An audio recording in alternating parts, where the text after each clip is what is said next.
Hi there, and welcome to another episode of the Future of Jewish podcast. I'm your host, Joshua Hoffman. On this episode, I am joined by Dr. Hal Lewis. He's been an extremely successful nonprofit executive, as well as a highly regarded professor of leadership over a career that has spanned more than 3 decades. Most recently, he completed more than a decade as the president and CEO of Chicago's Spertus College/Spertus Institute. Enjoy my conversation with Dr. Hal Lewis. Hal, thank you so much for taking the time to speak to me. I've been looking forward to this episode. You know, you're one of the people that I certainly look up to in the Jewish world. And before we get into what you're up to today, I know you're involved in some organizational consulting work and some coaching work. Take us back to, the early beginnings and everything that led to where you are today. Thanks, Josh. It's not a particularly unique tale among North American Jewish communal professionals. I grew up in youth movements. I grew up in New York on Long Island. My parents were moderately involved in a synagogue, but my siblings and I sort of fell into the whole youth group thing. It became an important part of our identity. Our first introduction to Israel came as a function of being involved in youth group. When I went to college, I migrated toward Jewish activities and Jewish interests. In fact, after my freshman year of college, I transferred to Columbia University and the Jewish Theological Seminary in a program that used to be called the Joint Program. I was a public school kid, so I didn't have a terribly sophisticated Jewish academic background until I started at JTS. And between that and my Columbia studies, I had my first real exposure to serious Judaica, learned Hebrew, exposed to classical sources, so on and so forth. And from there, one thing led to another. I applied to and was admitted to, but didn't pursue rabbinical school. And instead, I went to work in the Jewish community, first in Sarasota, Florida, then in other communities in Florida. Ultimately, I moved to the Jewish Federation of Cincinnati, Ohio, which led to other opportunities, and always with a combination of academics and communal work. I was always a member of a small club. There are plenty of wonderfully talented fundraisers and communal professionals and a skilled class of academics, Jewish studies professors, and I always straddled both of those worlds because I think they're both important. Ultimately, I went to work for Spertus College in Chicago and became, after 7 or 8 years of being on the faculty, I became the president and CEO of Spertus Institute, a position I held for about 10 years. And just about 4 years ago, I stepped down from that position, having felt that my leadership work during challenging times was finished and it was time to hand the mantle over to others. And I've retained a position as a faculty member at Spertus. I still teach in the graduate programs there. And as you mentioned, for the past 4 years, I've been involved as an executive coach and organizational consultant, entirely in the nonprofit world, mostly and largely in the Jewish nonprofit world. So that, in a quick summary, is sort of how I started and where I am now. Amazing. Thank you for sharing all that. So something that's come up in a lot of previous episodes with my guests is, this idea of, Jewish education, particularly in the youth stages of life. You talked about you sort of having a very foundational connection with Judaism and with Israel during your youth, but it seems today that many young people are not having that same sort of connection, whether they're being exposed to it or whether they are, but they're not connecting. I'm just curious, what are some of your thoughts about how we can do a better job of developing these connections at a young age with Jews around the world? Yeah, I'm really betwixt and between on that exact issue. On the one hand, I could get in a long line of critics of the Jewish educational system in diaspora, particularly in the United States. I think we could say the failing state of supplementary schools, and even the challenges that day schools are facing. On the other hand, I think it's a mistake to see the glass as entirely half empty, and the sort of woe is me phenomenon that, I don't know if you're familiar with the work of Shimon Ravidovich, who wrote an essay called Israel, the Ever Dying People, in which he wrote that in every generation, Jews believe that they are the last generation of Jews, schreien Gewalt, as they say in Yiddish, about the state of Jewish education, because while there are legitimate concerns about connections and affinity for Israel, so on and so forth, we're still living in the era of Taglit birthright, notwithstanding the setback over COVID. We're still witnessing large numbers of American Jews who feel connected to Israel. And we've seen this explosion in adult Jewish learning, even from people who, when they were kids, were turned off and weren't particularly involved. So I'm neither a huge optimist, but nor am I a huge pessimist. I think there are some really bright, shining examples of goodness and encouragement happening in American Jewish life. And there are some significant concerns as well. I'm just curious, from your vantage point, if I were to say, here are the keys to the global Jewry car, what are some of the things that you would like to see improve? And what are the things that you feel are working well that you would like to expand upon? Yeah. So, in either the 1950s or 1960s, check me on this, the great American Jewish theologian Abraham Joshua Heschel addressed a group of Jewish educators. It's not a particularly well-known essay, but it is available. And in that address to religious school principals and Hebrew school teachers, he said, it's a paraphrase, that unless Judaism is a matter of ultimate personal significance, that all of our efforts as educators are going to fall flat, right? Because if this is just about the transmission of academics, if it's just about memorizing dates on a Jewish history timeline, if it's just about feeling that learning Judaica is about the shoulds and the should nots, is no wonder. I think what I'm about to say is now de rigueur, but it took a long time before Jewish educators realized that you can't build a matter of ultimate personal significance by simply emphasizing Israel and the Holocaust. And so I think the keys to the car involve introducing this concept of ultimate personal significance.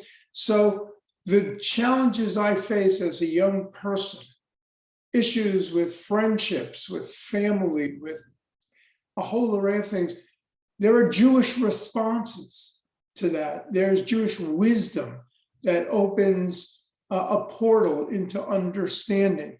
And so for me, if I could shift the entire focus, it's only about transmitting ultimate personal significance in the study of Jewish sources, Jewish texts, Jewish coursework. And then for those who want a deeper dive, fine. But the notion that Judaism, that what we learn in Jewish schools is irrelevant, is really, I think, a reflection of an educational system that does not choose to begin with Heschel's commanding words that Judaism must become a matter of ultimate personal significance. Otherwise, it will never resonate in a way that that we would like it to. So let's say I'm somebody who maybe had a similar upbringing to you, maybe didn't. I'm Jewish. I come to you and I say, Hal, ultimate personal significance. I'd like to explore that. Like, what would you recommend me to do? Where would I start in your mind? How old are you at the time of this inquiry?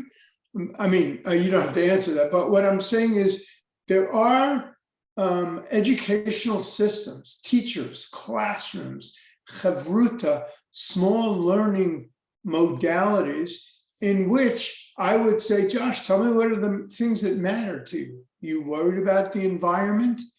Are you worried about how to get along with friends? Are you like, if you're a younger person, such as we're reading in the news today, dealing with serious mental health challenges? These are things that Judaism is not silent about, right? These are things that, again, for me, it's not about waving the blue and the white and saying, yay, Jews, and the rest of the world has nothing to offer us. On the contrary, but I am suggesting that we are the daughters and sons and grandchildren of a rich tradition that has what to say about a lot of things. And so if I were your teacher, there would be one set of things. If I were your camp counselor, there would be another way to react. If I were a guide on an Israel trip, there would be a different approach. The educational modality needs to be flexible and evolve. You know, we're the heirs to a tradition that says we should teach a child according to his way, and I think that's true. But I believe we need, in education, there's a theory called problem-based learning, which basically suggests that students bring to the experience their problems and their challenges, rather than a faculty member, a teacher sitting in the front of the room and saying, today, this is what we will learn. Now, I'm an academic. I believe there are things we should learn. I don't think it's carte blanche that anything goes, but I do think we can begin with where students are at various stages in their lives. Everything I said magnifies if you're a college student, or what we now refer to as an emerging adult, post-college, maybe first job, so on and so forth. But I've been associated with adult learning programs over the course of my career as a faculty member and organizer, where people who can't remember the last time they entered a, quote, Jewish institution are suddenly at 40 coming back to learn Torah, to plumb the depths of Jewish philosophy or learn about trends in Jewish history. There's an obligation we as educators must have to understand where people are at, what drives them, what are the compelling issues in their day, and then to build the bridge to Jewish insights and perspectives. Again, not because we have all the answers, but because we have a perspective and a way of problem solving and a way of approaching these things. This, again, is how we create this notion of education that connects with ultimate personal significance. Fascinating. I want to talk about one of your courses, Role of Israel in Jewish Life. It seems like, that's the role of Israel in Jewish life, particularly in the United States, where you're from. It seems to have really changed. I mean, from, let's say, your childhood until the childhood of young Jews today. I'm just curious, from your vantage point, what are some of the things that you point to and say, here's what we can do better, and also some of the things where you say, these are some things that are sort of evergreen, that are, no matter what generation, are going to stick and should stick. Well, okay, that's a great question. Thank you.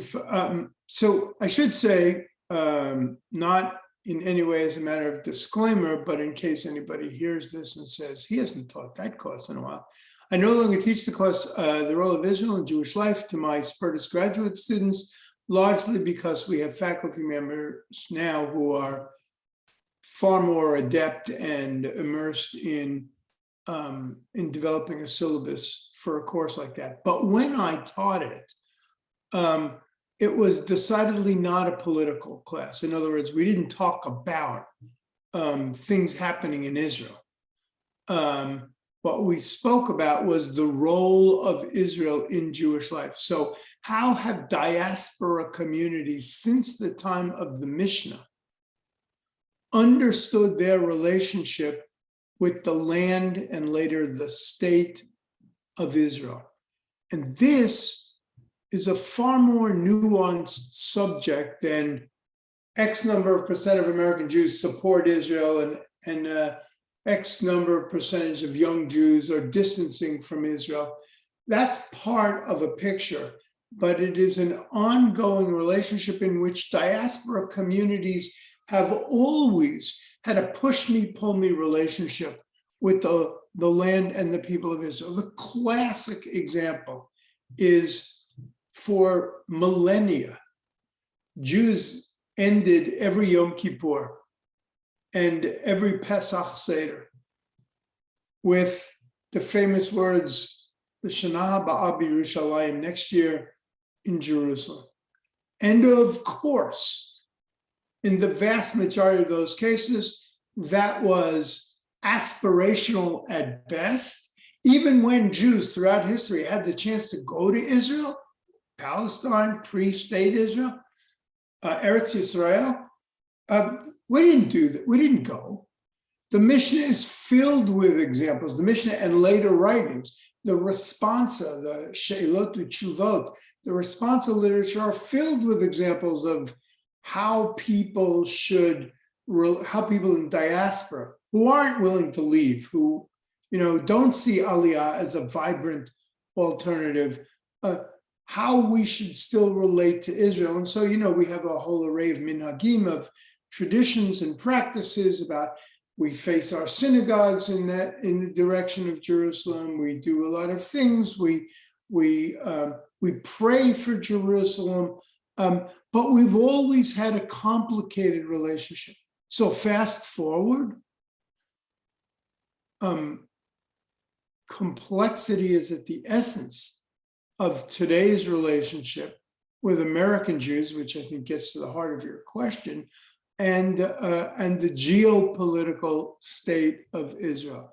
Many people wiser than I have written extensively, Balin, Gordas, others have written extensively on the dynamic, but it is true, and I would say painfully true, that today, in an era in which we have precious few Holocaust survivors left, when I teach graduate students about the Six-Day War and the Yom Kippur War, I might as well be teaching them about the American Revolutionary War or the American Civil War. It's that far removed from their daily consciousness. The idea of Israel as beacon is rarely embraced by some numbers of American Jews who have no perspective, have no worldview. And I think it's important to say, and who are naturally pushing back on what I believe has been a mistaken obsession on the part of the American Jewish community in the 50 years between the end of World War II and the turn of the 21st century, in which everything was about Israel. Rabbis spoke about Israel, federations preached Israel, synagogues educated about Israel, day schools went overboard on a variety of Israel-related issues, to the great suffering of people on a variety of other Jewish subjects and courses. And so I believe some of what we are seeing now, this is not to defend pro-BDS people, which I think is an indefensible position, and the sort of woke left within the Jewish community. This is not what that is. But if we study patterns and trends, we will see that the absolute obsession with Israel in the 5 decades since World War II until the 21st century is itself somewhat anomalous when we put it in the broader context of history. And I know this is like an unpleasant topic for people who are,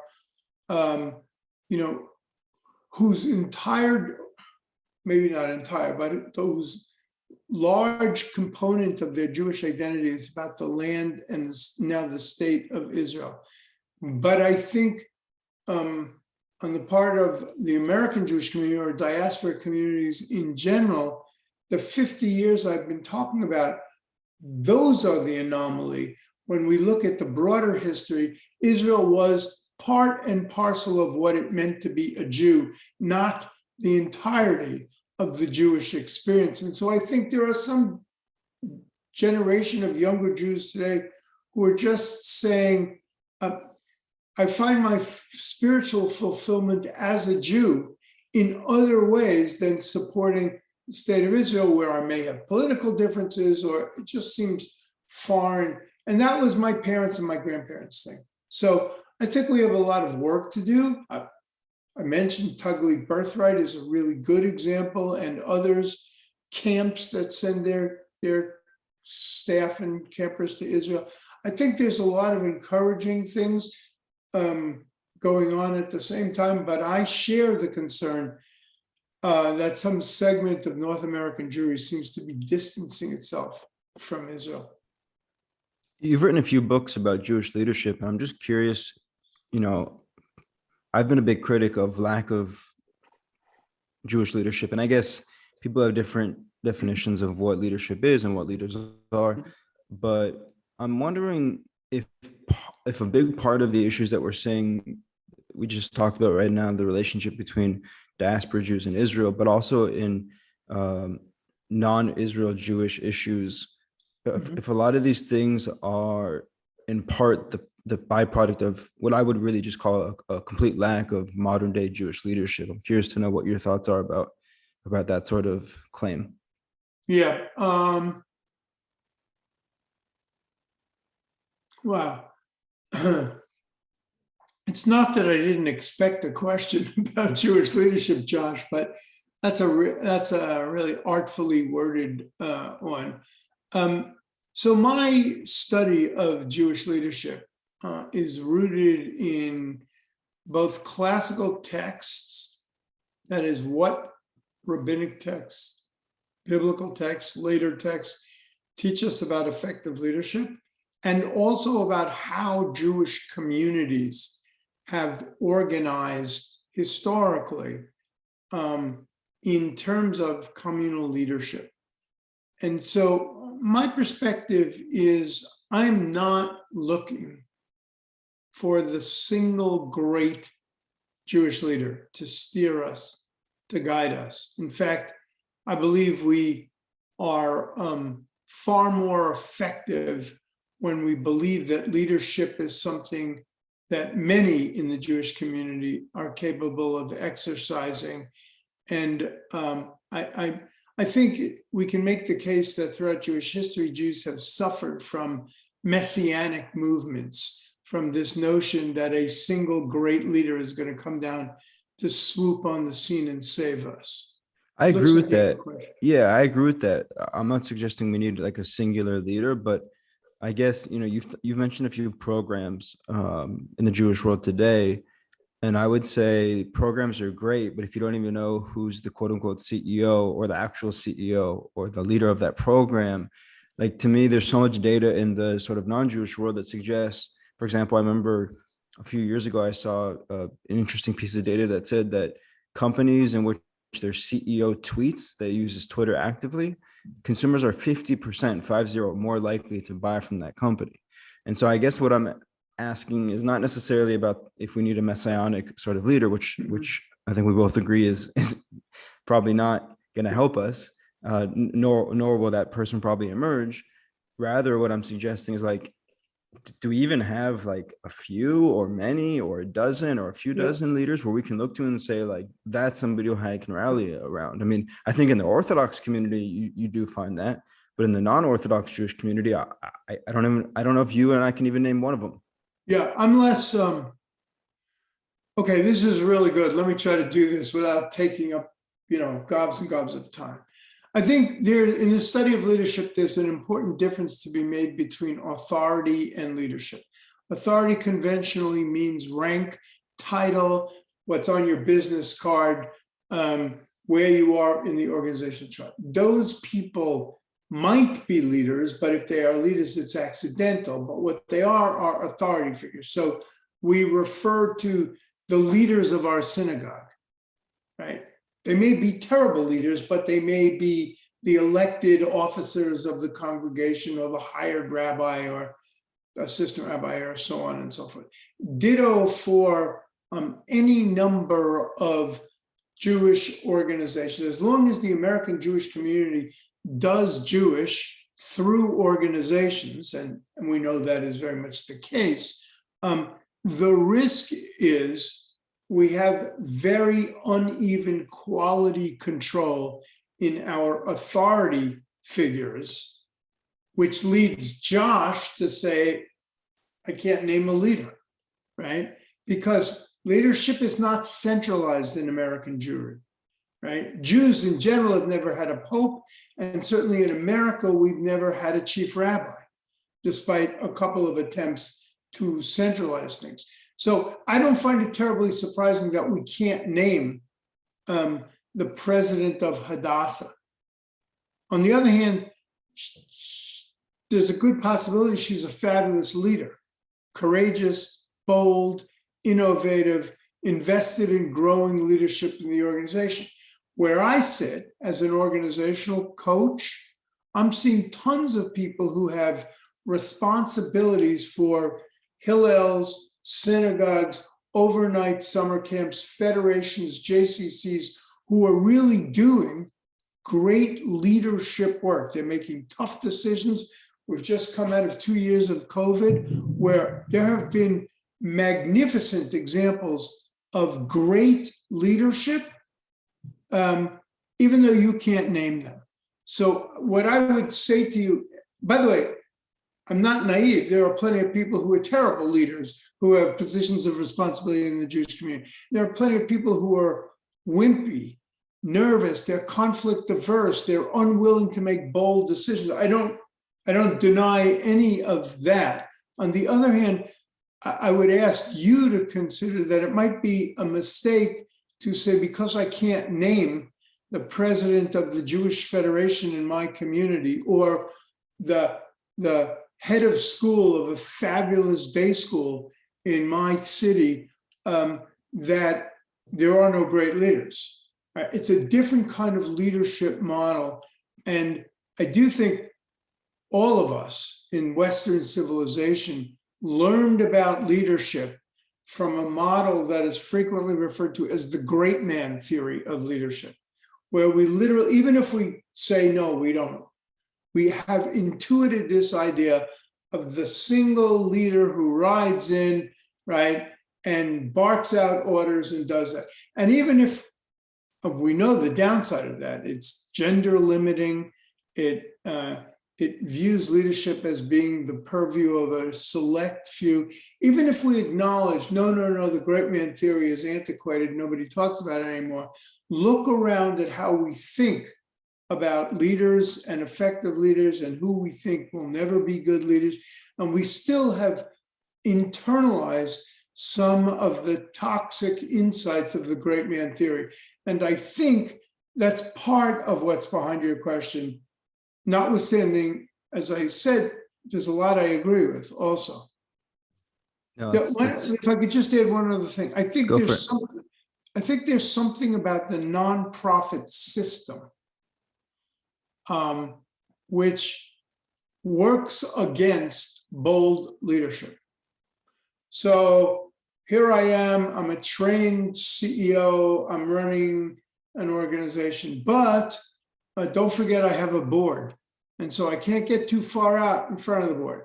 Or to flip it around, I'm a volunteer and I really want to have an impact on my community, on my organization, but this is not an entrepreneurial context. I cannot just superimpose my will just because I can write a big check or something like that. And so there are things, certainly in the United States and Canada, and we're starting to see even in Israel with the rise.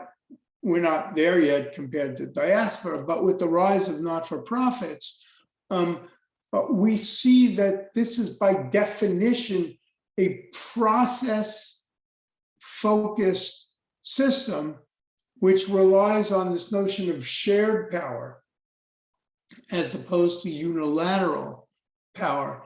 And that's a protracted process. It slows things down.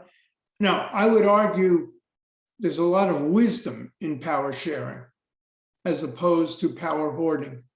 But power sharing comes with its own limitations. And one of those, I think, are what you alluded to in your question.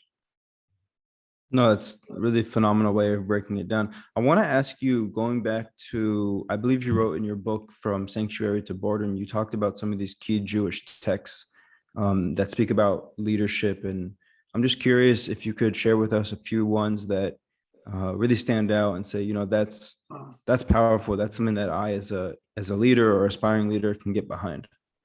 One of the things I certainly tell students, and even I tell clients, is that if we want to draw wisdom from Jewish sources on leadership, it's a very different challenge for us than if we want to find out Jewish writings on, say, the day of rest.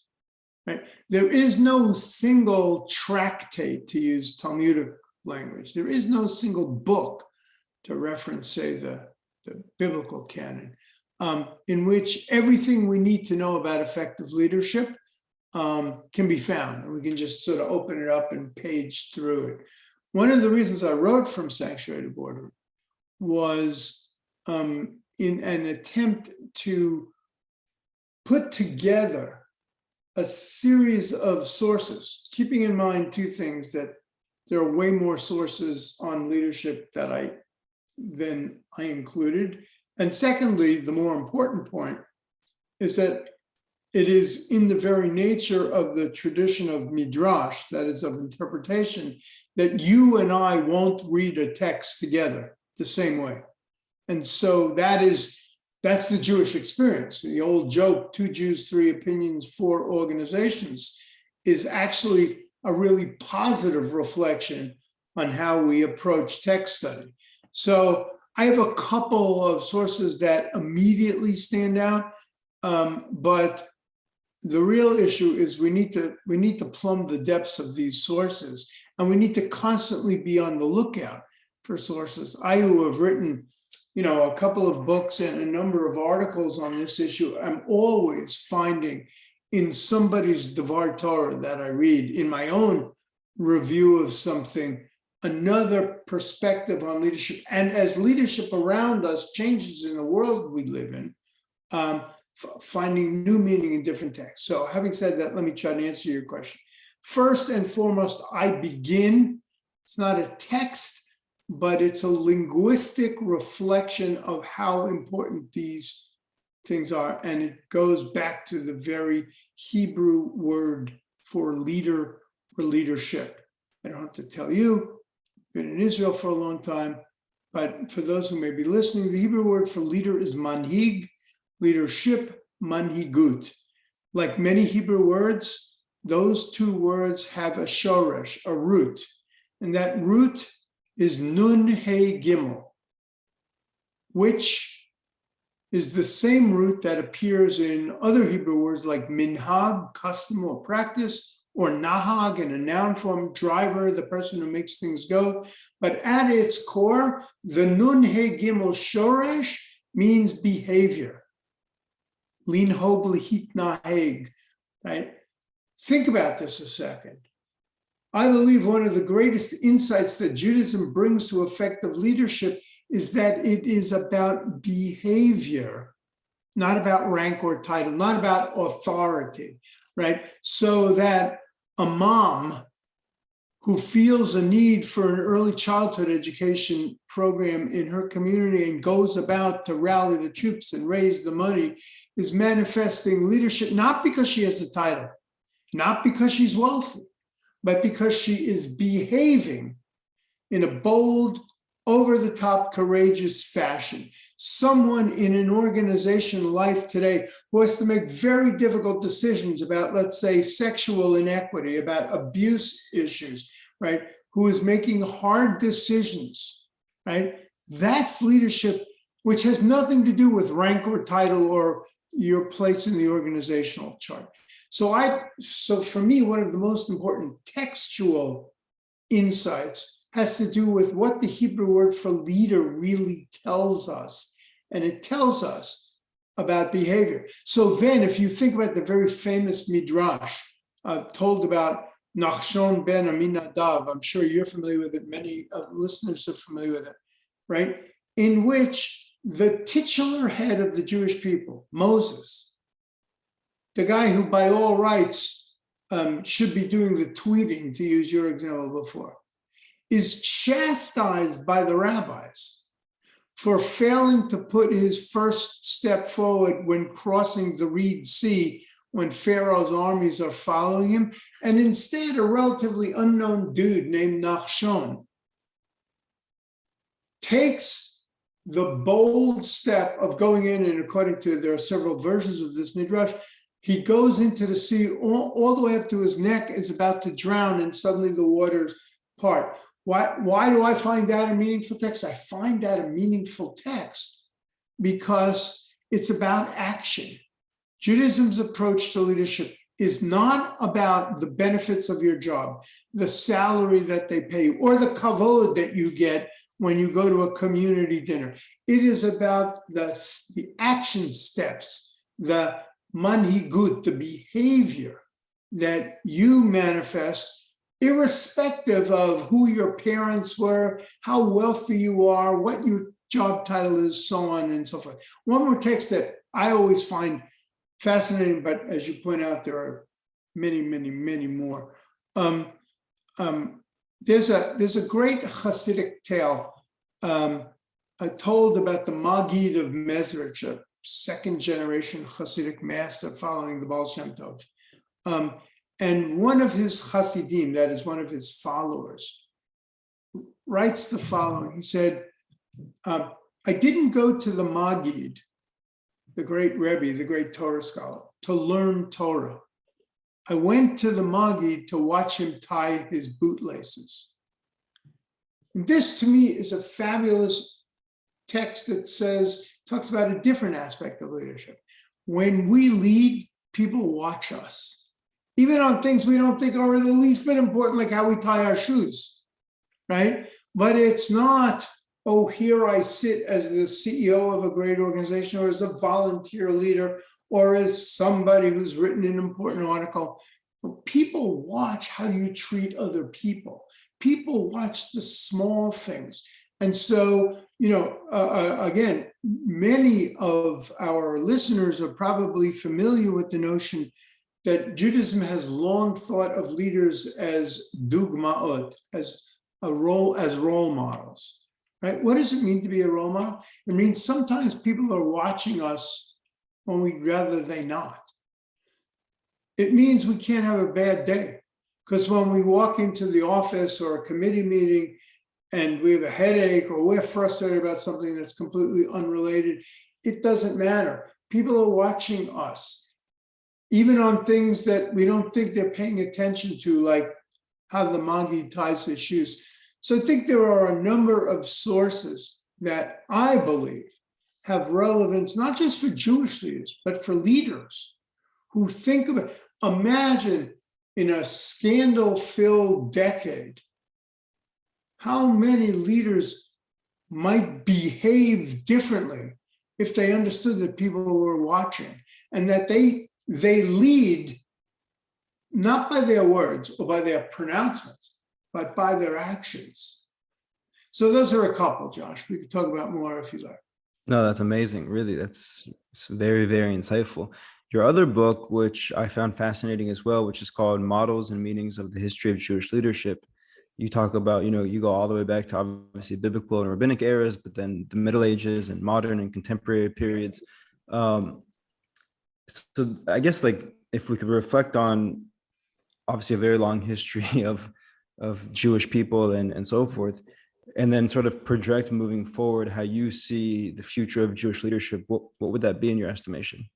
Well, first of all, thank you for reading Models and Meanings, because I think there are about 3 other people who have done that, and one was my dissertation advisor. So yeah, you're right. In that book, versus From Sanctuary to Boardroom, which is a much more academic book, just look at the sale price, was intended to say, how have Jewish communities, largely diasporic Jewish communities, organized themselves from the biblical period to our own day? In other words, what are the types of leaders that have emerged? Not just what are their titles, but what were their responsibilities? And what are the commonalities and differences in leadership typologies or paradigms across Jewish history? Here, my work was certainly influenced by 2 Israeli scholars who really began the work in the field of what we sometimes call Jewish political science, the late Daniel Elazar and Stuart Cohen, who I don't know for sure, I believe is still at Bar Ilan. Again, I'm not 100% sure of that last fact, but so I am interested not only in what the principles of effective leadership are, but literally how communities have organized. You're asking me to fast forward and to make predictions. I'm not really good with predictions. I mean, I think one thing we in America learned in the 2016 election is nobody makes predictions and remains proud of them on the one hand, and I'm aware of the fact that somebody who studies leadership in the Jewish world, that one would be a fool to imagine what's going to happen. Here are some things I wonder about. Right. If it is true, which all the survey research suggests, that synagogue movements are shifting and becoming less and less relevant, that there may not be denominationalism the way we thought of it post-World War II. And if COVID has introduced to the American synagogue the idea of virtual worship and virtual study and virtual whatever, I don't know where that's going to lead us, but I have a feeling we should be keeping our eye on that. Coupled with that will be, in fact, the impact of technology on Jewish life, which has a link to what is the status going forward of Jewish organizational leaders. If we see fewer and fewer organizations, and in fact, we can access a variety of Jewish things virtually or through technology. I mean, too many for me to name, but things that come to mind, of course, are the enormous resources of Sefaria, the university access to university libraries for common people, the fact that non-Hebrew speaking people can access huge amounts of Jewish sources in translation, so on and so forth. The fact that B'nai Mitzvah are changing, the fact that there are a lot of virtual things. I don't know what impact that's going to have, and I'd be a fool to predict that, but I will say that is an area we should be watching as we think about emerging leadership models. And so on and so forth. I think we can look at all the significant sociological developments think about the Pew studies of the past few years, and just imagine the impact that that's going to have on a generation of leaders. My world is has convinced me that leadership skills, shared power, how volunteers and professionals work together for the benefit of organizations, how we think about collaboration in leadership. These are not only things that are not going away, these are things that are becoming increasingly important. That means organizations are going to have to change their attitude about professional development.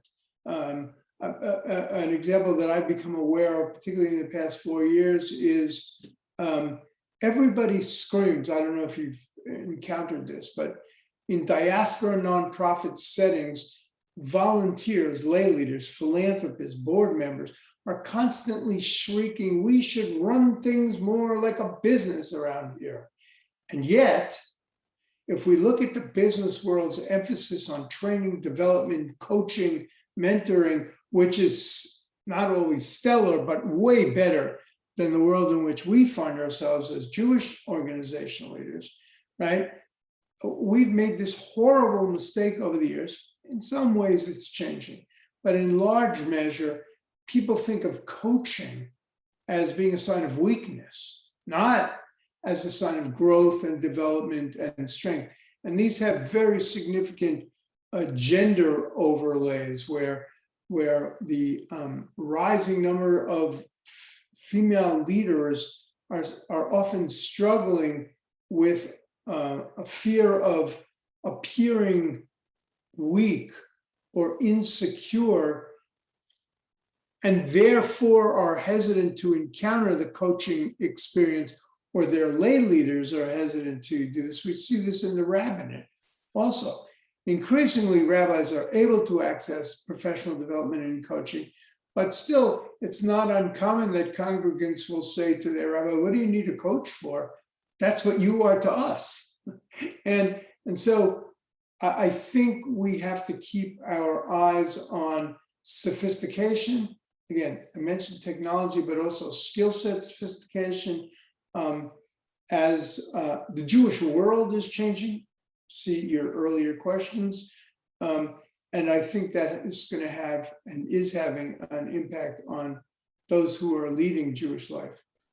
One more question about this whole concept of Jewish leadership. I'm wondering if there are parallels between three things. One is pre-state Israel. So what did Jewish leadership look like around the world pre-state Israel? Then post-state Israel, where Israel was still in its infancy and fighting wars and people literally not sure about the future of the state. To now, I would say maybe in the last, let's just call it 20, 30 years, let's say post First Lebanon War, circa 1982, where now Israel comes into its own, can stand on its own 2 feet by and large, still has strategic allies in the States and in places in Europe and other places, but is now sort of not just the little brother anymore, but is a strong, independent, in many cases, widely respected state in the greater world. I'm just curious, like those 3 stages, pre-state, immediate post-state, and then now sort of last few decade post-state, very independent Israel. Do you feel that there's like relationships and how Jewish leadership has evolved alongside those periods, or do you feel that they're completely disconnected? Yeah, somewhere in between those 2 choices you just gave me. First of all, it's a really insightful question. I appreciate the thought behind all of your questions. I think that in every generation, I don't mean to sound like the Haggadah, but in every generation, we see models of leadership that reflect on the ground realities and exigencies, both potent examples of effective leadership and also the downside of leadership, often in the form of abuse of power, failure to collaborate, only I can fix it, phenomenon, so on and so forth. So I would, in fairness, want to think in a much more sophisticated and analytical way about your question, but let me take an initial response. I think we see, when we study pre-state Israel and the writing of the early Zionists at the end of the 19th century and into the early 20th century, we see some examples of manhigut, of real bold leadership, of risk-taking, and we see reticence to take a risk, concerns about, in some cases, increased anti-Semitism or the state of Jews in Europe. And so the history of pre-state Israel offers us examples of people who personally and professionally took great risks. And even if they didn't see themselves as movement leaders, suddenly by virtue of their dogma, their personal example, found themselves doing some transformative leadership. I mean, you know, the famous quotation in which Herzl said, "In Basel, I founded the Zionist movement at the Congress," but he didn't, right? And there were plenty of people who thought Herzl was nuts, and then there were people who thought that Ahad Ha'am was crazy and that Pinsker was wrong. And so it's a really good example of two Jews, three opinions. It is amazing that we got a state of Israel. Once you know something about pre-state writings. I think, just to use your trilogy, Josh, if you then think about post 48 until, I don't know, let's say 1980, you see people leading against very different circumstances. First, of course, there's the War of Independence, and then there's the kind of leadership that's far from sexy. It's about building an economy, and it's about protecting security. And nobody would write a movie about that. It's not the wars, perhaps, but the yom-yom, the day-to-day work of building something is leadership of a different sort. And it responds to the exigencies of the day, to those realities. In between the day-to-day, growing a technology world, growing an educational system, growing an arts and culture world, all the things that we think about post 48 through, Yom Kippur War at least, they don't get a lot of attention. What happens is when the wars inform what it means to lead, then suddenly we're talking about people who are tasked with building a community, building a state, building a country, who are now also needing to think in 48 and 56 and 67 and 73 and beyond about defense needs and security needs. And those lend themselves, I think, to coalition building, to, you suggested, forming alliances external to the state, so on and so forth. And then you are right. I think we then are we're now dealing with a different set of leadership challenges. What does it mean to hold power? When your definition is about acquiring power and declaring independence and being regarded as a serious player on the national stage, on the international stage. And then suddenly not suddenly, but then over time that happens. And as you said, you have a strong economy, you have a tech field second to none, you have very sophisticated military defense systems, so on and so forth. And you have educational systems that are now not embryonic, but are real forces to contend with, in a medical system and so on and so forth.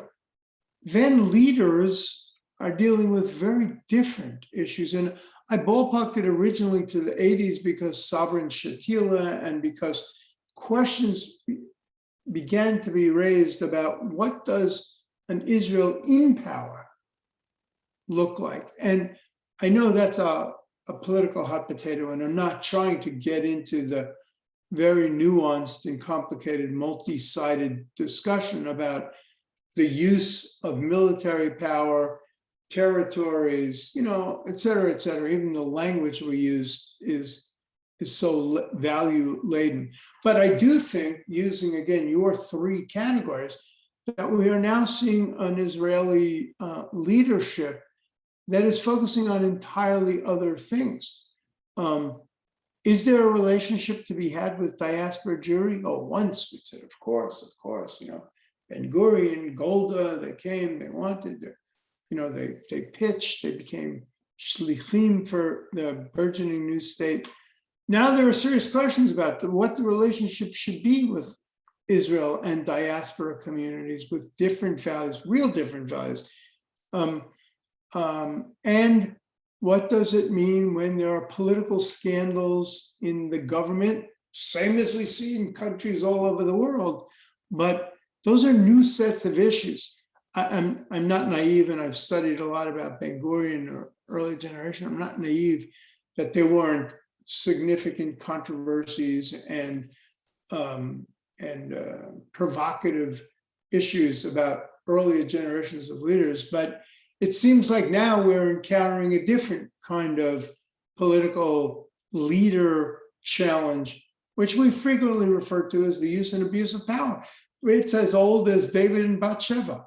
It's not, these are not unknown things, but I do think, to sum up what I said, in every generation, leaders arise in response to the day-to-day exigencies, and they share some similar concerns that have been true for leaders throughout history, and they add to that an agenda that is very much of their own day. Fascinating, very fascinating. Before we go, Hal, I want to ask you about some of your more recent work. I know you're doing some coaching and organizational consulting. Just, from a bird's eye view, what are some of the things that you're seeing on the ground that maybe we can learn from and take from what you're doing now? So I believe that, and by the way, when I was an active CEO, I had a coach, and I told my team that I had a coach. And even though I was the guy who, quote, wrote the book on leadership, I worked with a coach, because I believe that to be an effective leader, one needs someone who can hold a mirror to their work, to help them grow, to see things maybe they can't see. If you were a graduate student of mine, after we studied the famous text in Sefer Shemot, in the book of Exodus, about Yitro, the father-in-law of Moses, who gives Moses some very tough, challenging advice about, you're not actually leading the people, you're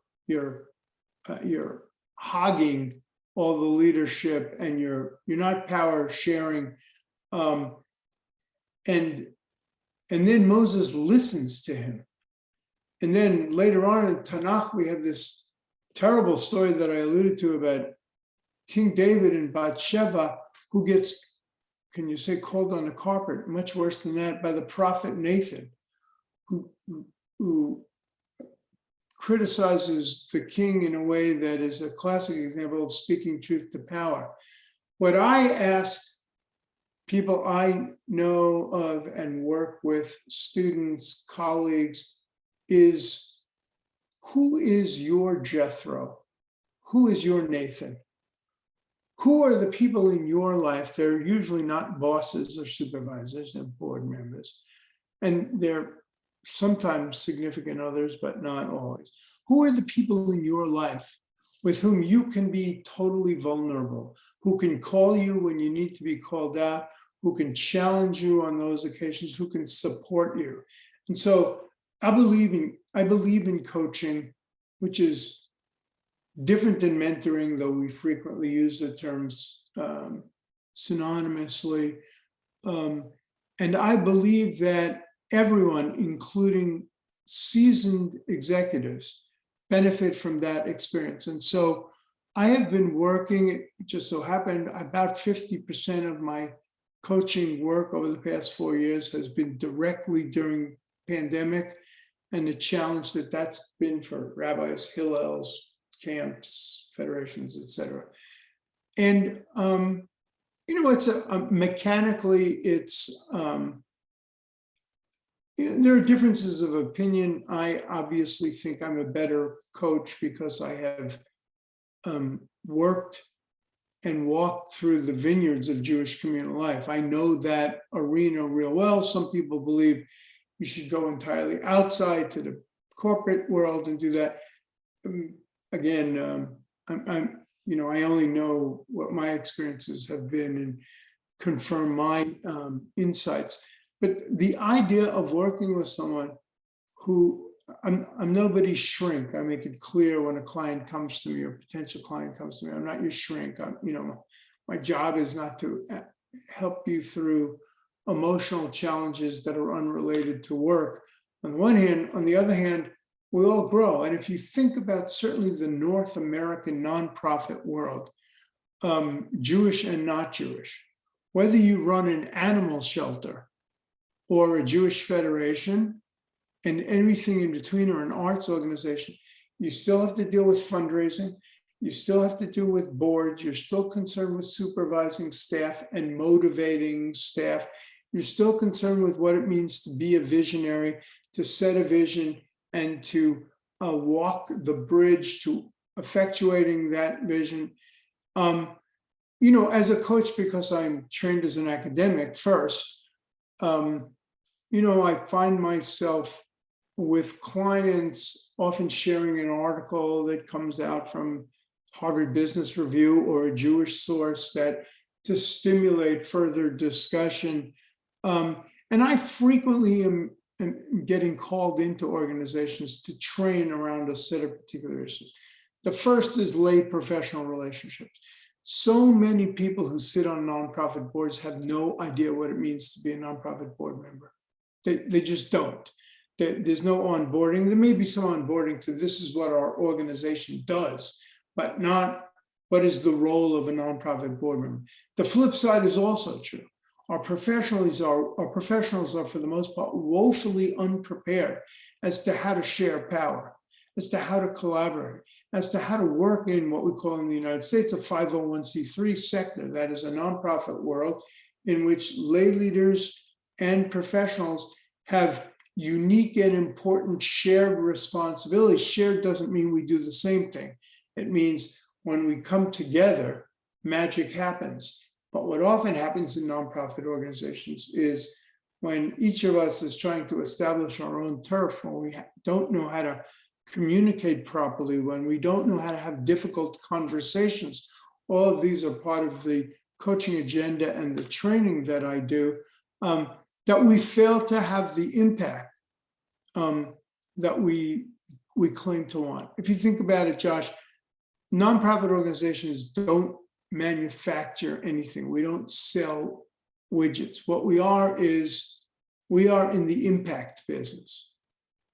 And there's a way to enhance the chance of having an impact, and there's a way to impede our ability to have an impact. And it often involves these critical leadership coaching and consulting issues around lay professional relationships, around structure, bylaw revision, about supervision, about, for professionals, it's about how to negotiate their own futures. I am privileged now not only to be working with executives, but I'm working with board chairs as well.